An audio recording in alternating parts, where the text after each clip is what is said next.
kita berjumpa kembali dalam acara BBQ Bahagia Bersama Quran.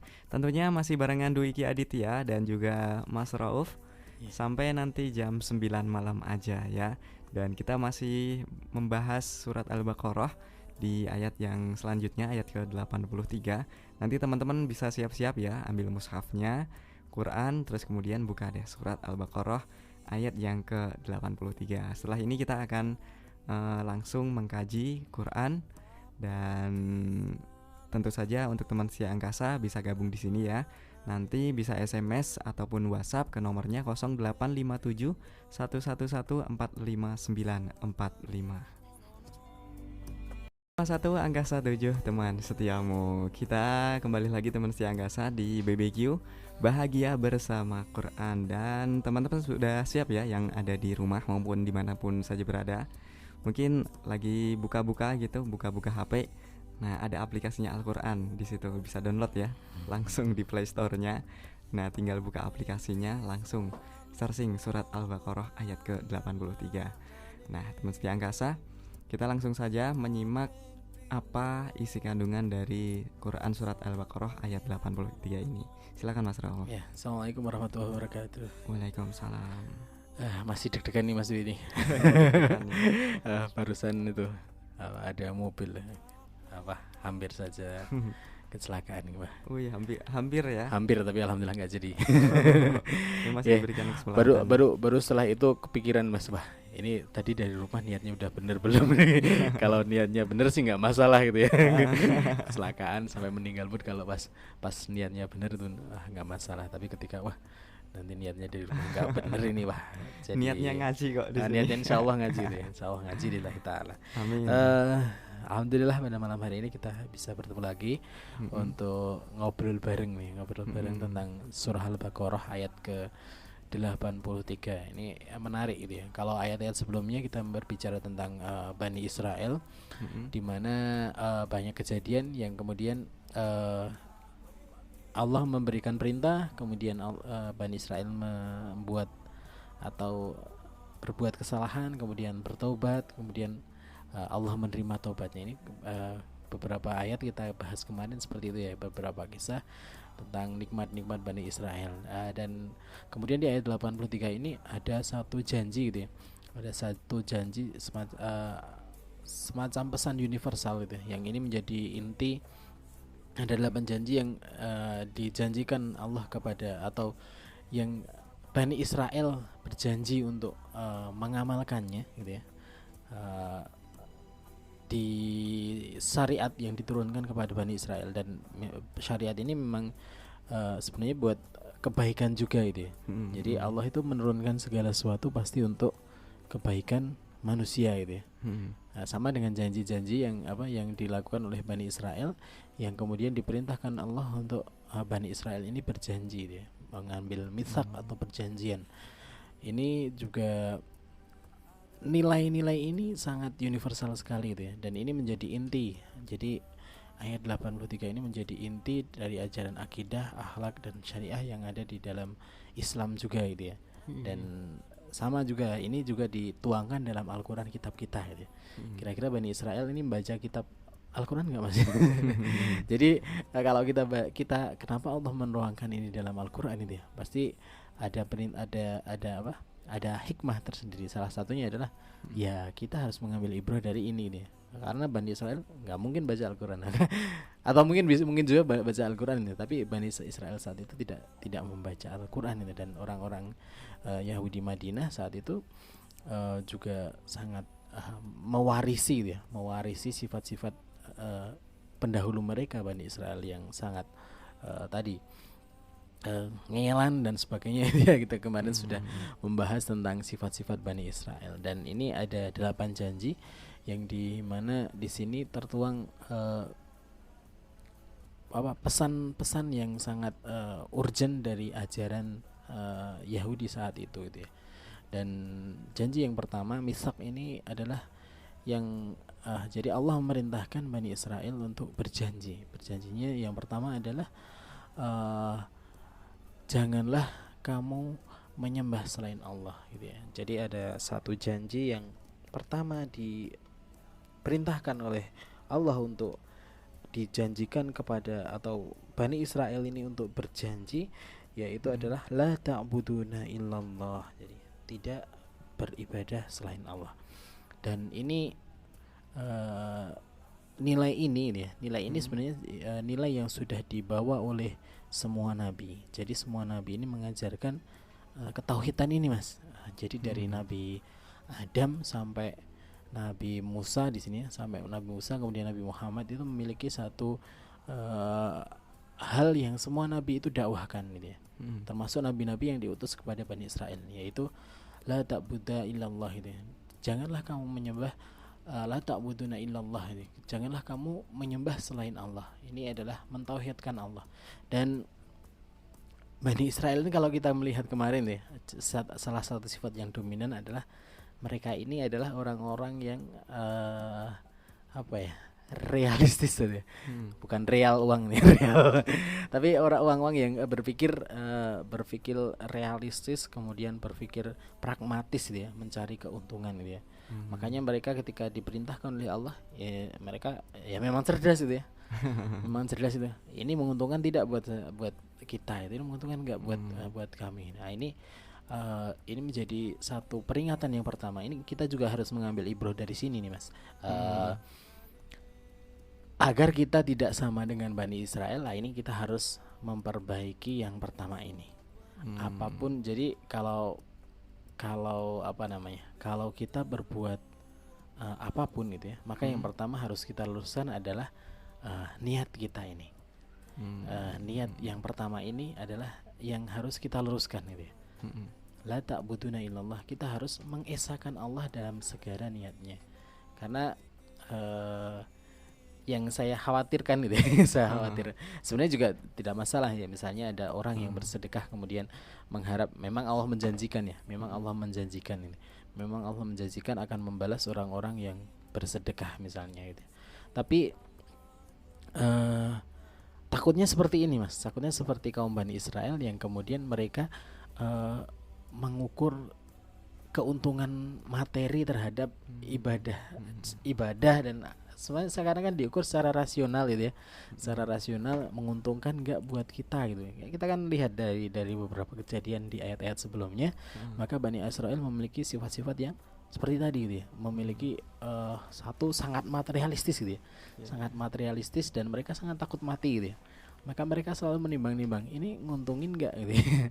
Maka kalau kita pengen berbeda ini, kita pengen berbeda dari Bani Israel ini, maka yang perlu kita perbaiki yang pertama adalah ini janji yang Allah janjikan, yang Allah perintahkan untuk Bani Israel berjanji, la ta'buduna illallah, untuk meniatkan menyembah selain Allah. Janganlah kamu menyembah selain Allah, maka kita harus meniatkan segala sesuatunya lillah dulu gitu.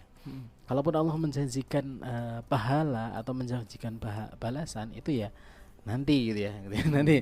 Maka kita harus luruskan dulu ya, luruskan niatnya.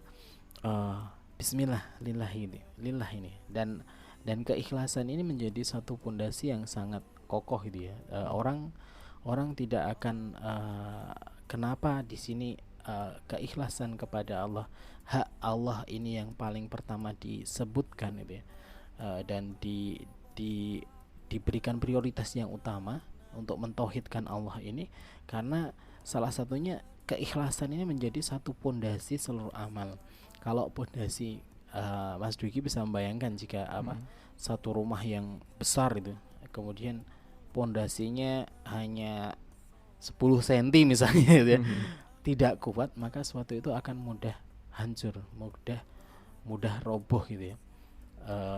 Segala sesuatu yang tidak dibangun di atas pondasi yang kuat, maka sesuatu itu akan mudah roboh. Maka amalnya Bani Israel ini gitu ya, termasuk kemarin menyembelih sapi dan sebagainya, ketika sesuatu itu tidak diniatkan karena Allah, maka itu seperti kata Allah dalam baghud, dan seperti nyamuk ya, lalat yang kecil gitu ya. Jadi enteng sekali gitu ya. Sesuatu itu ringan sekali ketika tidak diniatkan kepada untuk beribadah kepada Allah, untuk menyembah Allah, atau meniatkan untuk selain Allah. Ini menjadi satu hal yang sangat kecil, sangat kecil. Ibadah yang besar itu ya, haji membutuhkan biaya yang sangat banyak, kemudian membangun masjid misalnya. Ketika itu semua tidak dilandasi oleh keikhlasan, maka itu akan hilang, bahkan tidak bernilai ibadah gitu ya. Bahkan tidak bernilai ibadah itu ya. Orang berhaji misalnya agar dipanggil sebagai Pak Haji, maka itu menjadi tidak bernilai ibadah sama sekali, tidak ada pahala baginya itu ya. Ketika seseorang melakukan jihad bahkan itu ya, bahkan mengorbankan nyawanya itu, tidak diniatkan karena Allah, misalnya karena agar seperti hadis yang disampaikan di Riyadhus Shalihin, salah satu orang dari 3 orang yang pertama kali masuk neraka itu malah bukan orang yang bukan orang yang orang yang kafir gitu ya, tapi justru ada beberapa orang yang sangat sebenarnya itu punya potensi dekat dengan Allah, tapi mereka tidak mengikhlaskan niatnya karena Allah. Salah satunya adalah orang yang memiliki Al-Quran atau ahli ilmu Quran, membaca Al-Quran. Nah, ini ancaman buat kita juga nih Mas, yang ngaji Al-Quran yang ngaji Al-Quran, yang paham Al-Quran, kemudian dia menyampaikan Al-Quran, tapi ternyata ketika ditanya oleh Allah, untuk apa kamu ini melakukan ini semua itu ya? Dia mengatakan, aku melakukan untukmu ya Allah itu. Tapi kata Allah yang maha tahu gitu. Jadi Allah mengetahui niat kita ini Mas. Kita niat di sini di radio, apakah niatnya untuk biar terkenal atau biar nah itu Allah mengetahui niat kita itu. Allah mengetahui niat kita. Maka dalam hadis tadi dikatakan orang tadi dikatakan Allah, kamu bohong gitu ya. Kamu bohong, kamu mengajarkan Al-Quran agar dikatakan kamu sebagai orang alim gitu ya. Maka kemudian diutus malaikat untuk menyeret itu ya, menyeret ke neraka. Kemudian yang kedua ada orang yang berangkat berjihad untuk berperang di jalan Allah itu ya. Kemudian sama ditanya, untuk apa kamu berjihad? Dia mengatakan demi Allah, tapi didustakan oleh Allah, kamu bohong, kamu berjihad agar dikatakan sebagai jagoan, sebagai hero gitu ya. Nah ini berperang saja itu ya, berperang saja kalau tidak diniatkan karena Allah, sesuatu yang mengorbankan harta bahkan jiwanya gitu ya, tapi tidak dia niatkan karena Allah, maka malah membuat dia dibawa ke neraka itu ya. Kemudian yang terakhir ada orang yang kaya raya itu ya, yang bahkan orang ini kalau tinggal di tempat manapun pasti berinfak gitu ya.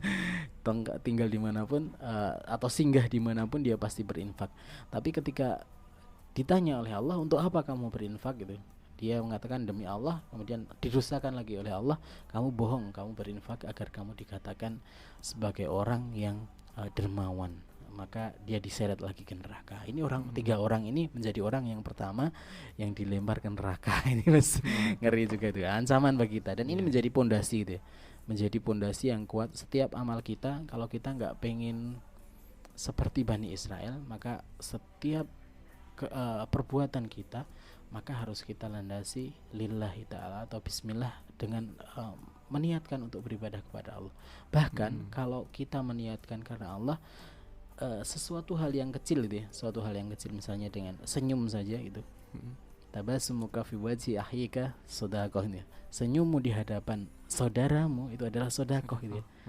Kalau itu diniatkan karena murah Allah sekali ya, murah sekali. Jadi sesuatu yang ringan tapi itu bernilai mahal gitu. Itu hanya berbeda, sama-sama senyum. Yang satu senyum karena biar pengen temannya dekat dengan saya. Yang satu senyum, saya senyum karena Allah, karena ingin menjalankan perintah Rasulullah. Ini beda Mas gitu ya. Sama-sama tersenyum, yang satu mendapatkan pahala di sisi Allah. Beda nilai ya. Beda nilai kan ya. Kemudian yang satu hanya mendapatkan senyum, mendapat persahabatan saja dia. Makanya di satu hadis yang populer tadi, innamal a'malu binniyat. Nah, segala sesuatu tergantung pada niatnya, dan segala dia akan mendapatkan apa yang dia niatkan. Itu yang pertama, dan ini menjadi pondasi yang sangat kuat sekali, dan ini menjadi inti dari ajaran semua nabi. untuk menyembah atau mengesahkan Allah dalam semua aktivitasnya, untuk mengesahkan Allah saja. Untuk ini semua nabi mendakwahkan ini ya. Kemudian setelah ini hak Allah yang disampaikan oleh Allah, maka yang menarik lagi adalah yang kedua ini, Mas. Jadi setelah Allah mengatakan la ta'buduna illallah, ada kata wa diatofkan dengan wawu itu, dan gitu ya.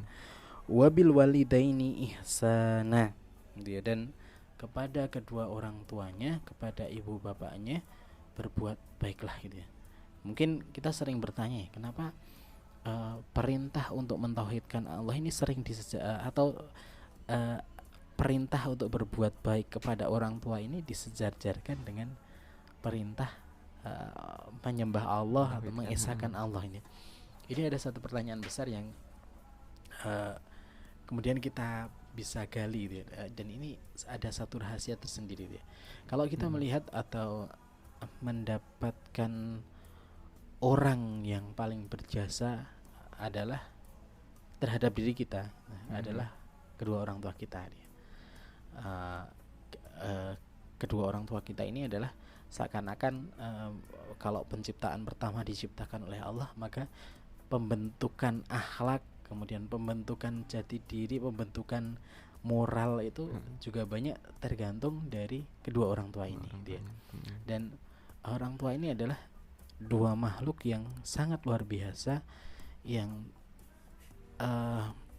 membimbing kita gitu ya, dari sejak kita lahir gitu ya. Sejak kita lahir, Mas Wiki mungkin belum pernah menjadi orang tua. Tapi saya nanti punya anak gitu, ya belajar itu ya. Punya anak gitu. Ketika anak-anak kecil itu ya, saya membayangkan kemudian apa yang dilakukan oleh kita kepada anak-anak kita itu dulu dilakukan oleh orang tua kita kepada kita gitu ya. Mulai dari menyeboki, kemudian mengganti, ketika sakit juga seperti apa bingungnya gitu ya. Dan itu dilakukan oleh orang tua kita untuk mendidik kita, untuk membimbing kita gitu ya. Makanya orang tua ini menjadi bisa menjadi satu amalan. Menjadi orang tua ini adalah menjadi amalan yang luar biasa, tapi juga bisa menjerumuskan ke dalam neraka ya, karena menjadi orang tua ini gitu ya. Maka kalau dilihat dari dua sisi gitu ya, ketika kita menjadi orang tua, maka kita harus menjadi orang tua yang terbaik gitu ya. Tapi kalau di sini di janji yang diperintahkan kepada Bani Israel yang kedua ini adalah berbuat baiklah kepada ibu bapaknya, ihsana gitu ya. Berbuat ihsan, berbuat baik ini baik itu secara terlihat gitu ya. Secara terlihat itu misalnya dengan memberi nafkah, atau mungkin memberi hadiah, berkunjung, misalnya kita jauh dari orang tua kita kemudian berkunjung kepada orang tua kita, itu termasuk ihsan, berbuat ihsan tadi gitu ya. Di samping yang terlihat itu juga ada perbuatan ihsan, itu adalah perbuatan yang kemudian tidak terlihat, seperti doa kita gitu ya. Doa kita Rabbighfirli wali walidayya, itu kan satu doa yang kita memohonkan ampun kepada orang tua kita. Ini adalah satu hal yang mungkin tidak terlihat itu ya, namun ini juga memiliki satu hal yang luar biasa lagi. Ini menjadi satu amalan yang bagi orang tua ini menjadi satu amalan yang anak yang soleh gitu ya. Doanya anak yang soleh ini akan terus mengalir sampai bahkan setiap amal gitu ya, setiap amal perbuatan kita itu akan berimbas juga kepada orang tua kita itu ya. Berimbas juga kepada orang tua kita. Maksudnya baik buruknya amal kita itu juga akan, karena orang tua itu yang mendidik kita gitu ya. Ketika kita beramal baik gitu ya, maka orang tua akan mendapatkan pahala juga gitu ya.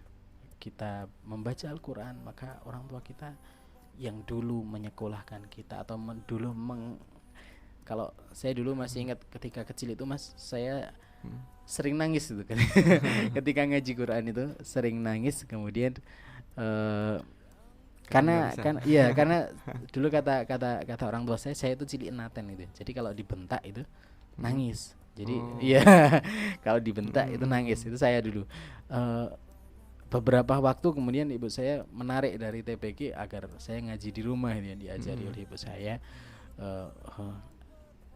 huruf-huruf Al-Quran. Kemudian setelah saya dianggap diberi motivasi gitu ya, berani gitu, akhirnya dikembalikan lagi ke TPQ. Ini orang tua kita tuh seperti itu gitu. Setiap kebaikan yang dilakukan untuk anak-anaknya itu akan menjadi amal jariah gitu ya, amal jariah bagi orang tua kita. Dan kita itu diperintahkan, atau di sini Bani Israel disumpah gitu ya, diambil janjinya untuk berbuat baik gitu ya kepada kedua orang tuanya.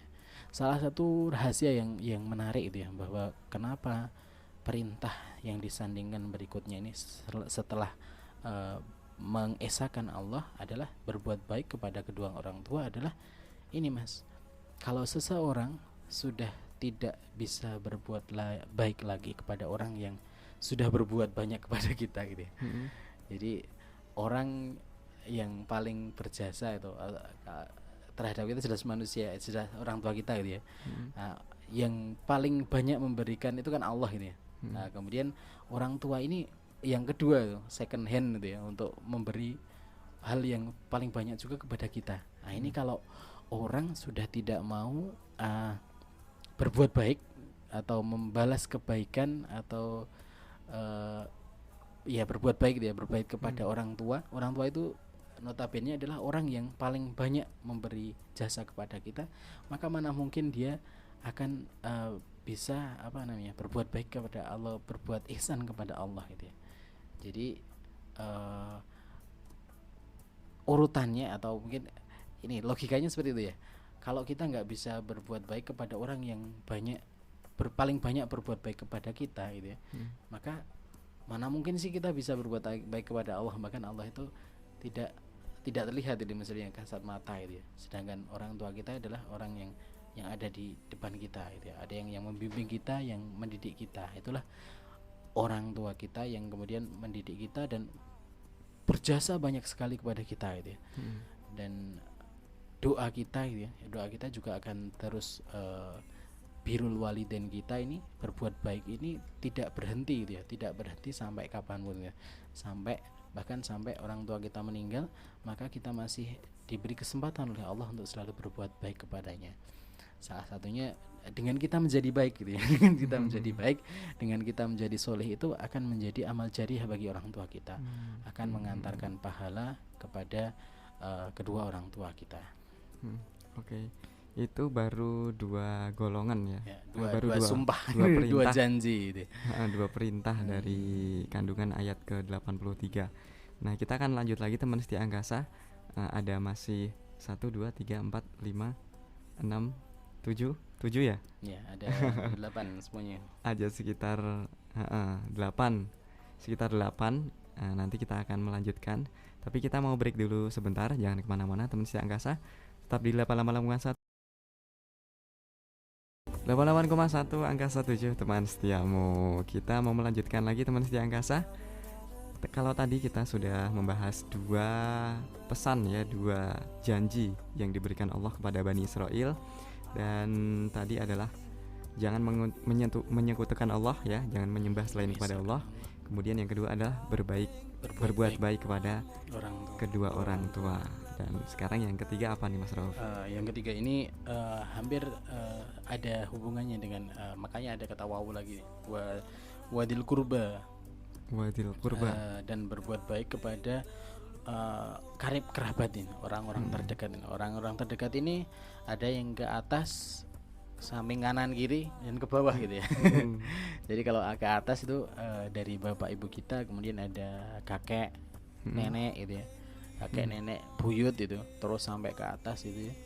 Kemudian kalau orang Jawa ini kan panjang sekali Mas.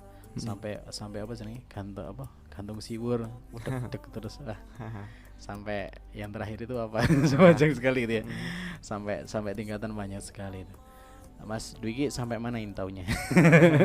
Sampai Mbah Buyut masih tahu ya? Sampai Buyut masih kenal ya? Masih kenal ya? Tahu saja, tapi kalau kenal enggak. Maksudnya namanya itu masih tahu ya? Mbah Canggah gitu ya. Canggah tahu Canggah. canggah di atasnya buyut. Di atasnya buyut. Udah masih tahu orangnya? Enggak tahu. Ini salah satu ilmu yang salah satu yang dipegang oleh orang Arab adalah ilmu nasab ini. Jadi kalau punya waktu ini coba ini Mas dirunut ini nasabnya. Nasab itu nanti minimal kita mengetahui kekerabatan mana arahnya itu kemana. Dari Mbah Canggah, ini anaknya Mbah Canggah itu berapa, buyutnya berapa, itu nanti akan jadi ikatan namanya silaturahim gitu ya. Silaturahim itu menyambung tali rahim itu ya, rahim orang tua ini. Jadi ini pertama dengan ini mencari nasab kita, maka insyaallah akan ketemu nasab-nasabnya, saudara-saudara dekatnya. Ini saya pernah membuat itu ya nasab, tapi belum selesai juga karena narasumbernya kemudian mencari narasumber itu yang agak saudara, kemudian harus mendatangi ini putranya siapa saja ini. Tapi insya Allah itu bermanfaat gitu ya, untuk menyambung silaturahim, dan ini menjadi satu ibadah yang luar biasa Mas, menyambung silaturahim ini ya. Makanya salah satunya kemudian ini wadil kurbal gitu ya, Allah memerintahkan atau menjanji atau kepada Bani Israel yang setelah berbuat baik kepada kedua orang tuanya, maka kemudian berbuat baik kepada kerabat terdekat gitu ya. Semakin dekat itu semakin baik gitu ya. Kemudian lebih luas lagi gitu ya. Dan ini bisa kita lakukan misalnya kepada kakek kita gitu ya. Misalnya kita punya orang tua agak kurang harmonis dengan kakek, misalnya agak pialah gitu agak mungkin kurang, orang tua kita kok kurang adabnya kurang bagus terhadap kakek nenek kita, maka itu menjadi tanggung jawab kita untuk kemudian berbuat lebih baik gitu ya, atau menjadi orang yang kemudian menyambung ini nih, menyambung. Kalau anak bapak ibu kita mungkin akhlaknya kurang bagus kepada kakek neneknya, maka kita kakek nenek kita gitu ya, bapak ibunya kakek nenek kita, maka kita yang punya kewajiban untuk menyambungnya gitu. Dan kemudian yang ke kanan ke kiri ada om, tante, pak ade, bude, bule gitu ya. Nah itu kemudian menjadi ini til kurba, ini berbuat baik kepada orang-orang ini. Dan kemudian kalau ke bawah itu ya, ada mungkin keponakan gitu ya. Keponakan itu adalah ini yang diperintahkan oleh Allah untuk berbuat baik gitu ya. Ini menjadi prioritasnya gitu ya. Pertama berbuat baik kepada Allah gitu ya. Kemudian berbuat baik kepada kedua orang tua, dan kemudian berbuat baik kepada orang-orang karib kerabat. Ini menjadi ibadah yang luar biasa, termasuk kepada saudara-saudara kita gitu ya. Ada beberapa hadis yang menyatakan tentang keutamaan ada kalau punya dua orang saudara perempuan gitu ya, atau mungkin anak perempuan, maka ini harus kita pelihara atau kita tanggung gitu ya. Mas Dwiki misalnya punya saudara perempuan 2 Mas? Enggak ya. Nah, ini cari Mas, cari untuk ditanggung. Ini punya keutamaan tersendiri terkait dengan menanggung dua orang perempuan sampai dewasa, sampai kemudian dia dinikahkan gitu ya. Itu memiliki keutamaan tersendiri gitu ya. Kemudian itu kita agak percepat karena waktunya ya, wadil kurba. Kemudian yang berikutnya ini juga akhlak yang luar biasa kepada wal yatama gitu ya, kepada anak-anak yatim gitu ya. Yatim ini adalah al yatama, ini adalah orang-orang atau anak gitu ya, anak yang kemudian meninggal oleh ayahnya, ibunya gitu ya. Kalau di Indonesia ada yatim piatu gitu ya. Yatim piatu itu sebenarnya istilah Indonesia saja gitu ya. Di Arab tidak ada yatim piatu, adanya yatim ini, yatama gitu ya. Maka yatim ini adalah orang yang kemudian kehilangan ayah atau ibunya. Kemudian ada yang mengatakan ayah gitu ya. Ayah, kalau kehilangan ayah ini dikatakan yatim gitu ya. Kemudian ada juga ulama yang mendefinisikan yatim itu yang siapa saja yang ditinggal ayah atau ibunya itu namanya yatim gitu ya. Ini ada 2 pendapat gitu ya, untuk anak yatim ini. Namun yang paling penting adalah sikap ini nih. Kita diperintahkan oleh Allah untuk berbuat baik kepada anak yatim gitu ya. Anak wal yatama, kemudian wal masakin gitu ya, dan orang-orang yang dimasakin. Yang dimasakin. Orang kalau dimasakin kita ini masakin. Dimasakin istri, dimasakin. Bukan ya. Masakin di sini adalah orang-orang miskin ya. Jamak dari kata miskin atau orang-orang yang miskin. Orang miskin ini adalah orang yang kemudian tidak punya tidak punya uang atau punya untuk menafkahi dirinya atau keluarganya, maka ini dinamakan sebagai masakin atau orang-orang miskin ini.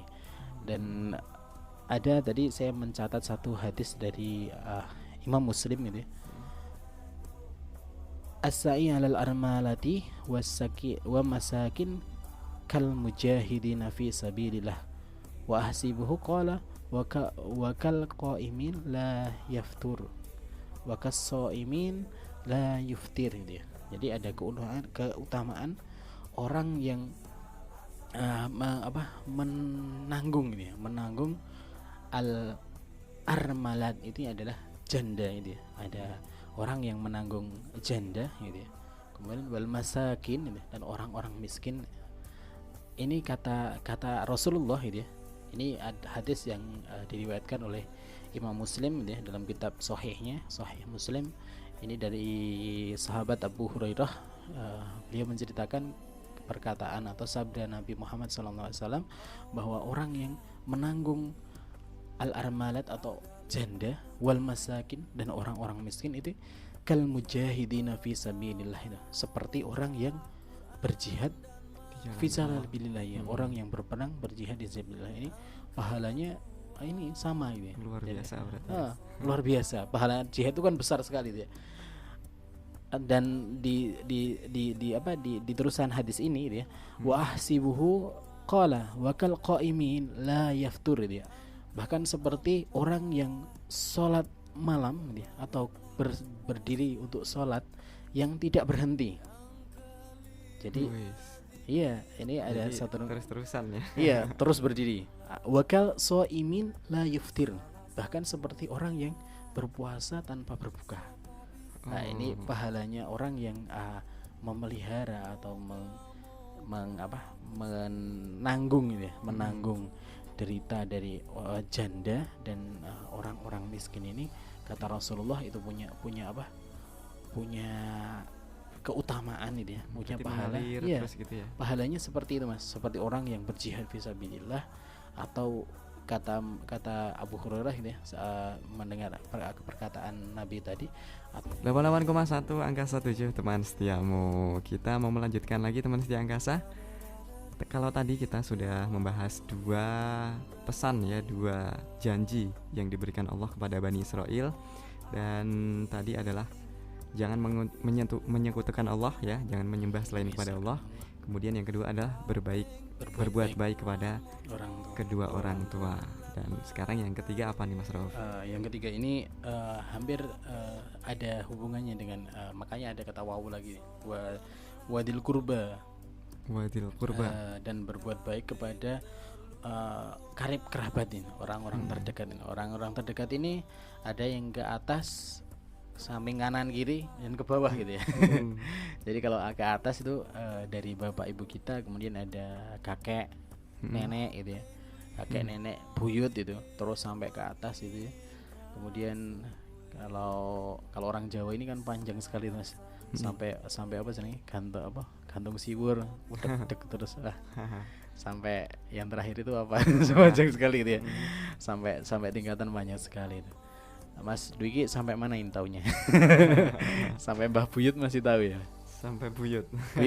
Masih kenal ya? Masih kenal ya? Tahu saja, tapi kalau kenal enggak. Maksudnya namanya itu masih tahu ya? Mbah Canggah gitu ya. Canggah tahu Canggah. Canggah di atasnya Buyut. Di atasnya Buyut. Masih tahu orangnya? Enggak tahu. Ini salah satu ilmu yang di orang, salah satu yang dipegang oleh orang Arab adalah ilmu nasab ini. Jadi kalau punya waktu ini coba ini Mas dirunut ini nasabnya. Nasab itu nanti minimal kita mengetahui kekerabatan mana arahnya itu kemana. Dari Mbah Canggah ini anaknya Mbah Canggah itu berapa, buyutnya berapa, itu nanti akan jadi ikatan namanya silaturahim gitu ya. Silaturahim itu menyambung tali